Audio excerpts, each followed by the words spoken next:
ቅዳሜ ከሰዓታችን ቀጥሏል። አሁን በዳኛ ይታይ ሰዓት ላይ ነው ያለነው። ዳኛ ይታይ ሁልጊዜም የተለያዩ ነገሮችን ይዛልን ትመጣለች። ዛሬ እጇ ከምን ይሆን እንደሆነ እናውቃለን። ያው የማህበራዊ ጉዳዮቻችን ዙሪያ የሚፈጠሩ ችግሮች ወደሷ ይቀርባሉና ዛሬ ማን ነው ባለ ጉዳይ አብረን እንከታተል። ወደ ችሎቷ እንለፍ።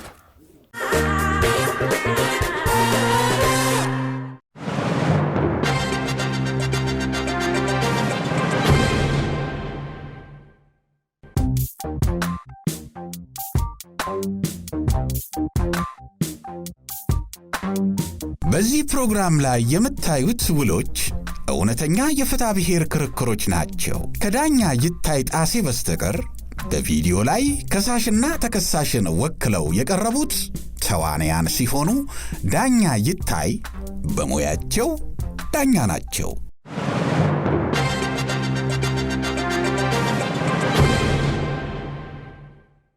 በዚህ በዳኛ ይታይ የችሎት ውሎ ወይዘሮ ቴነሽ ይበቃልና አቶ አለህኝ ወልደ ማርያም ለ14 ዓመታት በትዳር ቢቆዩም ከ4 ዓመት በላይ የትዳርና የፍቅርን ጣዕም አያውቁትም። 10 የጭቅጭቅና የንዝንዝ ዓመታትን አሳልፈዋል። አሁን ግን ከሳሽ ወይዘሮ ቴነሽ ይበቃል ለፍርድ ቤቱ ደፍረው የሚያስረዱት ችግር ገጥሟቸዋል። ባሌ ሴቶች ባሉበት ቦታ ሁሉ ይገኛል፣ ከቤቴ ሰራተኛ እስከ ተከራይ ሴቶች አላሰራ ብሎ መውጫ መግቢያ አሳጥቷቸዋል። ይሄንን መጥፎ ባህሪውን እንዲተው ቢነገረውም አሻፈረኝ ብሎ ጭራሽ ብሶበታል። ስለዚህ የሱን አስቸጋሪ ባህሪ መቋቋም ስላልቻልኩ መለያየት እፈልጋለሁ ሲሉ ለዳኛ ይታይ አቤቱታቸውን አቅርበዋል። አቶ አለህኝ በበኩላቸው ከሷ ከመጣ ጥሩ፣ እኔም ጭቅጭቅ የበዛበት ትዳር ሰልችቶኛል፣ ልጆቼን የማሳድግበት በቂ ንብረትና ሀብት ስላለኝ ልጆቼን እንዳሳድግ ይሰጠኝ በማለት ቃላቸውን አሰምተዋል። ትዳሩ በፍቺ ይጠናቀቅ ይሆን? ፍቺው ከተፈጸመ ስለ ልጆቹስ ምን ይወሰን ይሆን? አብረን እንከታተል። ደሞ ሰሞኑን ፍቺ የሚል ዘፈን ጀምራለች። ሰው እንዴት አድሮ ቃሪያ ታጥቦ ጭቃ ይሆናል? ሌሊቱን ሙሉ ስትካሽ ነው የምታድረው። እውነትን ነው። በሽተኛ ነኝ። ሰራተኛ አላስቀምጣለኝ ባለቤቴ እያልሽ ስትለፈልፍ የነበረው እና ዋሽው አንደበት የሚነገው ተናገሪያ ተናገር።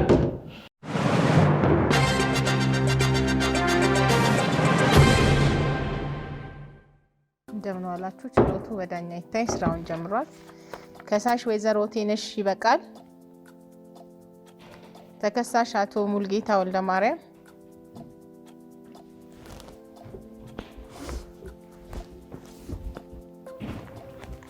ቀርባቸዋል። አውቀርባናል። የተከበረው ፍርድ ቤት ጥሩ። ከሳሽ ወይዘሮ ቴነሽ ምንም እንኳን ከባለቤቴ ጋር ከኔ በልክ ካለፈ ትዕግስት ምክንያት ለ14 ዓመታት በትዳር አብረን የቆየን ሲሆን በዚህም ቆይታችን 3 ልጆችን አፍርተናል። ከዚህ በኋላ ትዳሩ በትዳር በቆየት የማይችልበት ሁኔታ ላይ ስለደረስን ያቀረብነውን የፍቻ ቤቷ ፍርድ ቤቱ ያጽድቅልን የሚል ክስ አቅርበዋል። አዎ ክብር ፍርድ ቤት። እስቲ ትዳሩ መቀጠል ያልቻለበትን ምክንያት ያስረዱ። ያው ክብር ፍርድ ቤት ከባለቤቴ ጋር ድፍን 14 ዓመታትን አብረን እንኖረናል። ነገር ግን ድፍን 14 ዓመትን አብረን ስንኖር 3 ወይም 4 ዓመታትን ብቻ ነው በሰላም ያሳለፍነው። ከዛ ውጭ ያሉትን ዓመታቶችን ግን በጭቅጭቅ በንዝንዝ ነው ያሳለፍነው። እንግዲህ አስቡት ክብር ፍርድ ቤት ድፍን 10 ዓመታትን ሙሉ በጭቅጭቅ በንትርክ ነው ያሳለፍነው። የኛን ጉዳይ አሁን ልጆቹም ጎረቤትም ቤተሰቡም ሁሉም ሰልችቶታል ክብር ፍርድ ቤት። ስለዚህ ለኛም ሆነ ለልጆቹ ለሱም ቢሆን የሚሻለው ፍቺው ነው። ፍቺው እንዲጸድቅልኝ ነው ክብር ፍርድ ቤት።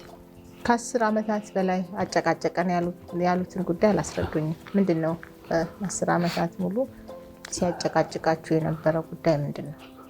ክብር ፍርድ ቤት ምን የማያረገው ነገር አለ? ስራ ሁሉ አጸያፊ ነው፣ የሚሰራው ነገር ሁሉ ጽዩፍ ነው ክብር ፍርድ ቤት። አረ እንደው ስለ እግዚአብሔር እንደው ስለፈጠረሽ እንደው እዚህ ቁጥብ ለመምሰላት ሞክሪ። በየአደባባዩ በየመንገዱ ላለፈ ላገደመው አይደል እንዴ ሰራተኛ አላስቀምጣለኝ ባለቤቴ እያልሽ ስትለፈልፍ የነበረው እና ዋሽው አንደበት የሚነገው ተናገሪያ ተናገር። ምንም ሳይፈሩ ሐሳቦትን ይግለጹ።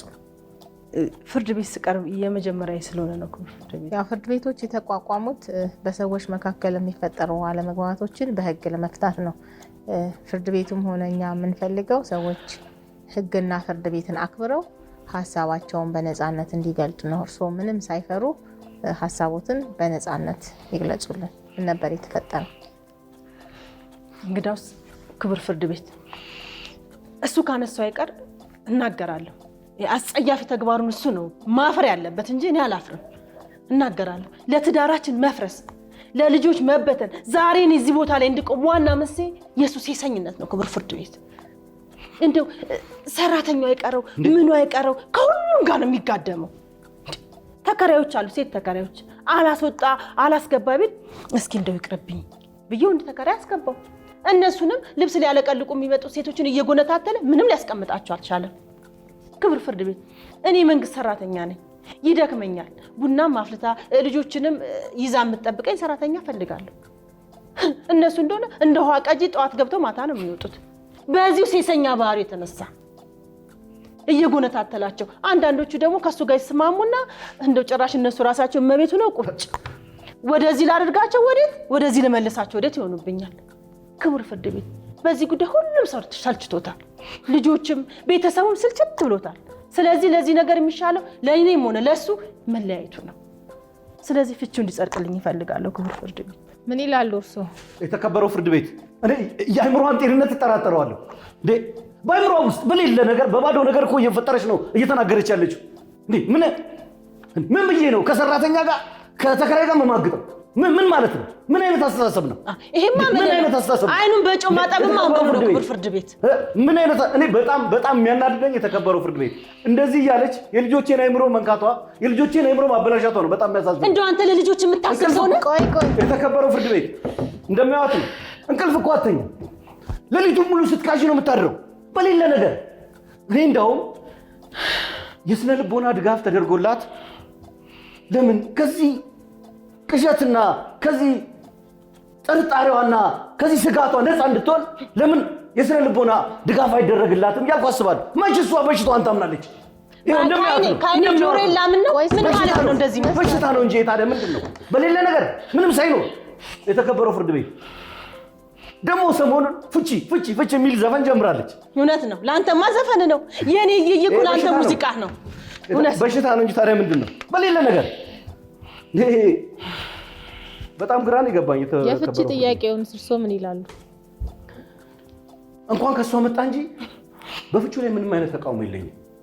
እንዴ ትዳሩስ ቢሆን ለይስሙላ ትዳር ተባለ እንጂ በውስጥ ከተለያየን እኮ ቆይተናል።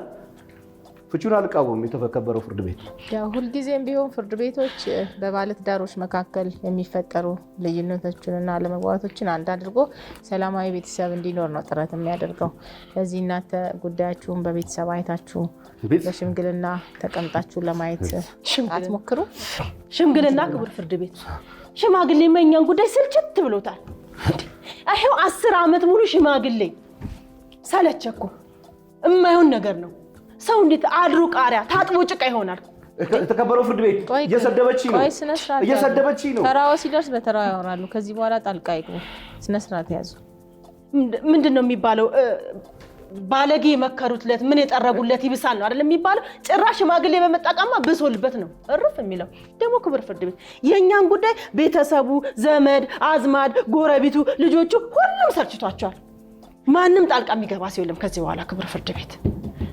ስለዚህ የሚሻለው ለእኛም ለልጆችም የሚሻለው መለያየቱ ነው። ተከሳሽ ጉዳዩን በሰከነ አእምሮ ቁጭ ብለው እንዲያዩ ተጨማሪ ጊዜ ፍርድ ቤቱ ቢሰጥ ምን ይላሉ? የተከበረው ፍርድ ቤት በዚህ ላይ እኔ ምንም የተለየ አቋም የለኝም። በእንደዚህ አይነት ሁኔታ ውስጥ ሆነ በትዳር አብሮ መቆየት ለማንኛችንም ጠቀሜታ የለውም። እውነት ነው፣ እሱ እውነት ነው። ጥሩ ዘይዳል። እስቲ አሁን ስንለያይ በምን እንደምትቀና አስተያየታለሁ። መቼም በሽታ አይለቅ። እውነትን ነው። በሽተኛ ነኝ። 10 ዓመት ሙሉ ይሄን አመልን ችዬ መኖሬ በሽተኛ ነኝ። ይሄ ጤነኝነትም አይደለም። ተረጋጊና ሀሳብሽን ያለውን ነገር ለኔ ግለጭልኝ። ጎን ለጎን አትነጋገሩ። ያው ከክርክሩ እንደተረዳው 3 ልጆች እንዳሏችሁ መረዳት ችያለሁ። ፍቺውን ካሰባችሁበትና ከተስማማችሁበት የልጆቹንስ አስተዳደግ? ያው ልጆቹማ ከኔ ጋር ነው የሚኖሩት ክቡር ፍርድ ቤት። ይሄማ ግልጽ የሆነ ነገር ነው። እንደዚህ አይነት አጸያፊ ባህሪ ካለው ሰው ጋርማ እንደ ልጆች ይኖራሉ? ደግሞ ልጆቹ ነገ ምን ይማራሉ ከእንደዚህ አይነት ሰው ጋር ክቡር ፍርድ ቤት? ይሄም አይሆን ነገር ነው። እኔን ለማናደድ ፈልጎ ነው እንጂ አይሆንም ክቡር ፍርድ ቤት። የልጆቹን አስተዳደግ በተመለከተ በጋራ የምትወስኑት ነገር ቢሆን የተሻለ ነው የሚሆነው። ይህ ካልሆነ ግን ፍርድ ቤቱ የልጆቹን የላቀ ተጠቃሚነትን ከግምት ውስጥ በማስገባት ፍርድ ቤቱ ራሱ የሚወስነው ነው የሚሆነው። የልጆቹ ጾታና እድሜያቸው ምን ያህል ነው? እስቲ የተከበረው ፍርድ ቤት የመጀመሪያ ልጃችን 12 ዓመት ነው። አያውቀውም፣ እድሜያቸውን ራስ በጠንቅቆ አያውቀውም ክቡር ፍርድ ቤት። ሁለተኛዋ ልጃችን 10 ዓመቷ ነው። የመጨረሻዋ ልጃችን 4 ዓመቷ ነው። ትንሿ ልጃችን ከእናቷ ጋር መሆን እንዳለባት አምናለሁ። ሁለቱ ግን ለትምህርታቸውም ሆነ ለተሻለ ኑሮ ከኔ ጋር መኖር እንዳለባቸው ነው የማስበው። በጭራሽ የማይሆን ነገር ነው። እንዴት ነው እንደዚህ አይነት ስነ ምግባር ካለው ሰው ጋር ልጆች ያድጋሉ የሚባለው?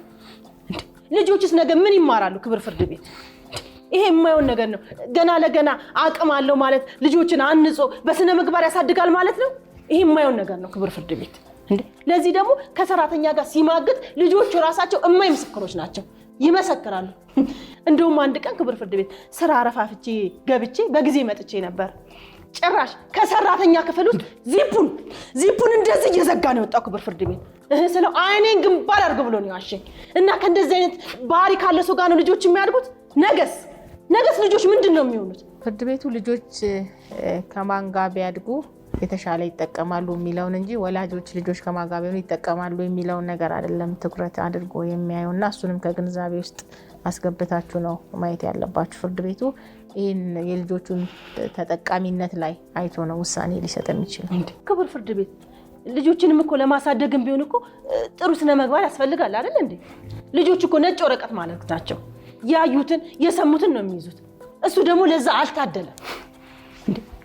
ልጆቹ ፊት እኮ ነው ከሰራተኛ ጋር ሲማግጥ የነበረ። ለዚህም ደግሞ እማኝ ናቸው ልጆች ራሳቸው ይመሰክራሉ። ክቡር ፍርድ ቤት የማይሆን ነገር ነው። ክቡር ፍርድ ቤት እኔ ምስክሮች አሉ፣ ምስክሮች ይሰሙ። ይሄን ጉዱን ያዩ የሰሙ ጎረቤቶች አሉ። ስለዚህ ምስክሮች ይሰሙልኝ። ልጆቹ ከማን ጋር እንደሚያድጉ የሚወስነው ያው ፍርድ ቤቱ ነው። እናንተ በጋራ ካልተግባባችሁ ልጆቹ ማን ጋር ቢሆኑ ነው የተሻለ የሚጠቀሙት የሚለውን ነገር ከህጉ ጋር አገናዝቦ ውሳኔ የሚሰጠው ፍርድ ቤቱ ነው። ያው ክርክሩን አድምጠናል። የልጆቹን አስተዳደግ በተመለከተ ውሳኔ ለመስጠት የልጆቹን ቃል መስማት ስላስፈለገኝ የ12 እና የ10 ዓመት ልጆች ቀርበው በማህበራዊ ሳይንስ ባለሙያ በኩል ቃላቸውን እንዲሰጡ ፍርድ ቤቱ ትዕዛዝ ሰጥቷል። ሌላም አንድ ተጨማሪ ምስክር ስላሉ የእነሱን ምስክር ለመስማት ፍርድ ቤቱ ተለዋጭ ቀጠሮ ሰጥቷል። የዕለቱ ስራ በዚሁ ተጠናቋል።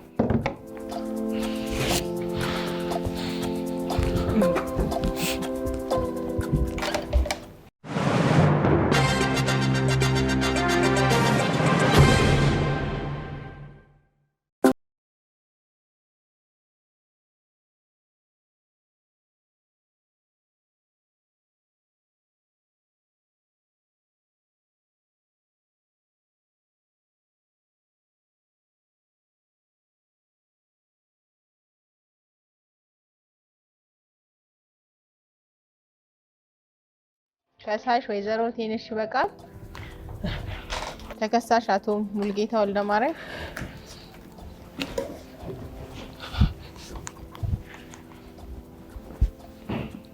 ያው መዝገቡ ለዛሬ የተቀጠረው የምስክሮችን ቃል ለመስማት ነው። ምስክሮች ቀርበዋል። ቀርበናል። የተከበረው እስቲ የግቡና ቃላቸውን ይስጡ።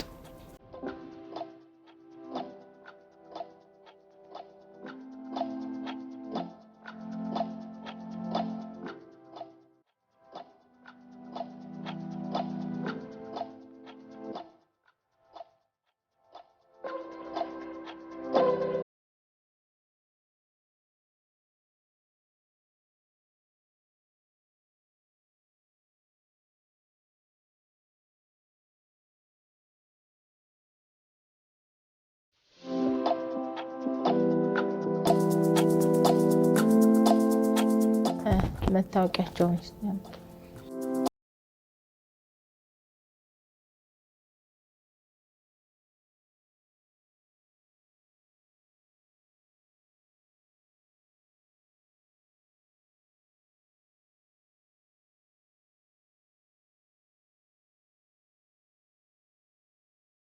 ከከሳሽ ወይ ከተከሳሽ ጋር ጸብ ዝምድና ነው? ጸብም ዝምድናም የለኝም። ተከራይቼ ነው የምኖረው። ማን ቤት ነው ተከራይቶ የሚኖሩት? አቶ አለኸኝ ቤት። ዛሬ ለምን እዚህ እንደመጡ ያውቃሉ? አዎ አቶ አለኸኝ ግቢ በምኖርበት ሰዓት ያየሁትን ለመመስከር ነው የመጣሁት። እስኪ ምን ነበር የተፈጠረው?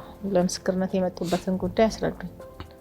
ይገርሞታል። አቶ አለኸኝ ወይዘሮ እህቴነሽ ከቤት ሲወጡ እግራቸውን እየጠበቁ ክቡር ፍርድ ቤት ሰራተኞችን ሲላፉና ከሰራተኞች ጋር ሲማግጥ ነው የሚውለው።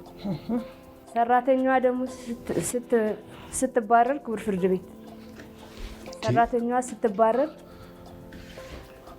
ወደ እኔ ዞር አላርፍ ብሎ ጭራሽ ወደ እኔ ዞሩ።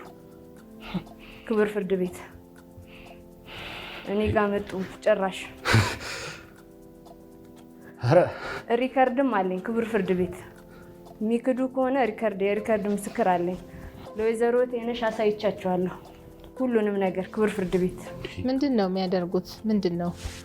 ይደውላሉ፣ 10 እንገናኝ ይላሉ። ለምንድን ነው እንገናኝ የሚሉት? ያው ጅንጀና መሆኑ ነው። ክቡር ፍርድ ቤት ማለት ጅንጀና ማለት ምንድን? ያው ሚስታቸውን እግር ተከትሎ ክቡር ፍርድ ቤት እኔ ጋር እየመጡ አላስወጣ አላስገባ እያሉ በቃ ክቡር ፍርድ ቤት ያው እየጎነተሉኝ።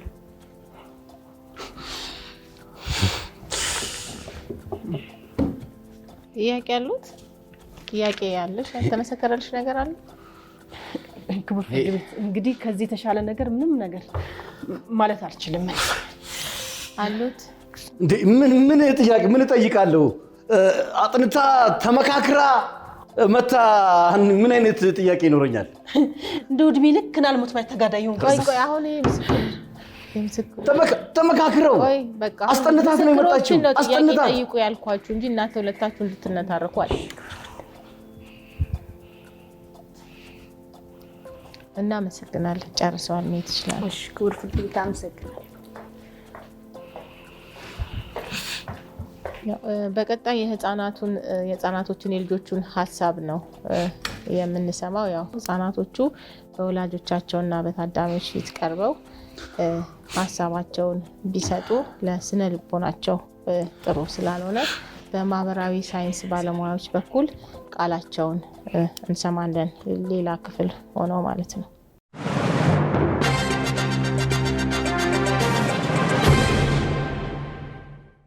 ጥሩ እንግዲህ ህፃን ሊዲያ አለኸኝና ናሆም አለኝ ቃላቸውን በማህበራዊ ሳይንስ ባለሙያ በኩል ሰጥተዋል። እሱንም ሰምተናል።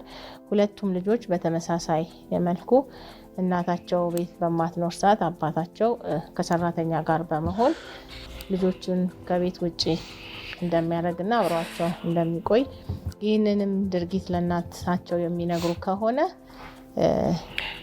እገላቸዋለሁ እያለ የሚያስፈራራቸው መሆኑን እንዲሁም ወላጆች በትዳር አብረው የሚቆዩ ካልሆነና የሚለያዩ ከሆነ ከእናታቸው ጋር መሆን እንደሚፈልጉ ነው ልጆቹ ሀሳባቸውን የሰጡት። ስለሆነም ያው ፍርድ ቤቱ የልጆቹን አስተዳደግ በተመለከተ ምን መሆን አለበት የሚለውን ምስክርም ሰምቷል። የልጆቹንም ቃል አድምጧል። ውሳኔ ይሰጣል። እስከዛው አረፍ አረፍ በሉ።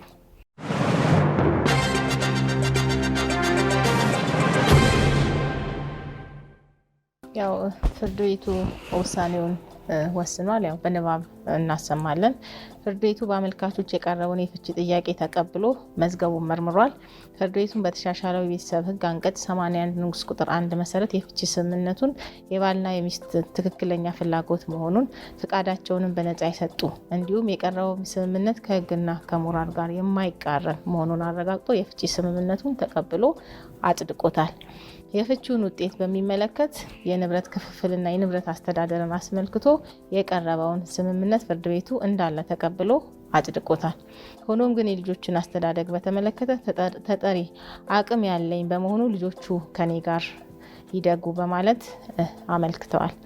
አመልካቾችም ልጆቹ ከአባታቸው ጋር ቢያድጉ በቤት ውስጥ ሲያደርግ የነበረውን አስጸያፊ ድርጊት የሚያውቁ በመሆኑ ለአስተዳደጋቸውና ለስነ ልቦናቸው ጥሩ ካለመሆኑ ባሻገር ኃላፊነት የሚሰማው ወላጅ ስላልሆነ እንኳን ሊያሳድግ ከዚህ በኋላ ሊያያቸውም አይገባም ብለው ተከራክረዋል። ፍርድ ቤቱም የልጆቹን አስተዳደግ ለመወሰን የልጆቹን ሀሳብ በነፃነት እንዲገልጹ ቃላቸውን በማህበራዊ ሳይንስ ባለሙያ በኩል እንዲሰጡ አድርጓል። በዚሁም ህፃናቱ አባታቸው ብዙ ጊዜ በቤት ውስጥ ከሚቀጠሩ ሰራተኞች ጋር ከቤት እያስወጣቸው በር ዘግቶ እንደሚቆይና ይህንንም ድርጊት ለእናታቸው እንዳይነግሩ ከተናገሩ ግን እንደሚገላቸው እየነገረ ያስፈራራቸው እንደነበረ ገልጸዋል። በዚሁ ምክንያት ወላጆቻቸው የሚፋቱ ከሆነ ከአባታቸው ጋር መሆን እንደማይፈልጉ አስረድተዋል። ስለሆነም ልጆች ማደግ ያለባቸው ለልጆች አካላዊና ስነ-ልቦናዊ እድገት የሚመች ስፍራ መሆን ስላለበት ምንም እንኳን ተጠሪ አቅም ችግር የለብኝም ቢሉ ገንዘብ ብቻውን ልጆችን ለማሳደግና ልጆቹ ብቁ ዜጋ ሆነው እንዲያድጉ በቂ ባለመሆኑ ከእናታቸው ጋር እንዲያድጉ በመወሰን ለቀለብና ለትምህርት ተጠሪ የሚያገኙትን ገቢ ከግምት ውስጥ በማስገባት በወር 20 ሺህ ብር እንዲከፍሉ በማለት ውሳኔ ተሰጥቷል። መዝገቡ ተዘግቷል።